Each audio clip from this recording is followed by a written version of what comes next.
ലോക്സഭാ തെരഞ്ഞെടുപ്പിൽ പാർട്ടിയുടെ അടിത്തറ ഇളക്കുന്ന തോൽവിയാണ് ഉണ്ടായതെന്ന് CPM സംസ്ഥാന സമിതി. പാർട്ടി വോട്ടുകൾ BJPയിലേക്ക് ഒഴുകി. മുഖ്യമന്ത്രിയുടെ സമീപനത്തിനെതിരെയും സംസ്ഥാന സമിതി റിപ്പോർട്ടിൽ വിമർശനം ഉണ്ടായി. CPMന് ഏറ്റ വലിയ പരാജയത്തിന് കാരണം മുഖ്യമന്ത്രിയുടെയും സർക്കാരിന്റെയും പ്രവർത്തന ശൈലി എന്ന വിമർശനം പാർട്ടിയുടെ കീഴ്ഘടകങ്ങളിൽ ഉയർന്നിരുന്നു. ഇതിനെ ശരിവയ്ക്കുന്ന റിപ്പോർട്ടാണ് സംസ്ഥാന സമിതിയും തയ്യാറാക്കിയത്.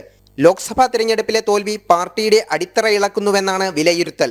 ഉറപ്പുള്ള പാർട്ടി വോട്ടുകൾ പോലും BJPയിലേക്ക് ഒഴുകിയെന്നും സംസ്ഥാന സമിതിയുടെ റിപ്പോർട്ടിൽ പറയുന്നു.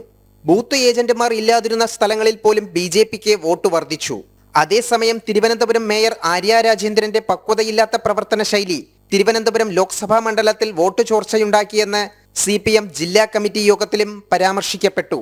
ഈ സാഹചര്യത്തിൽ BJPയുടെ വളർച്ച തടയാനുള്ള പ്രവർത്തനങ്ങൾക്ക് മുൻതൂക്കം നൽകാനാണ് സംസ്ഥാന സമിതിയുടെ നിർദ്ദേശം. ജനം, തിരുവനന്തപുരം.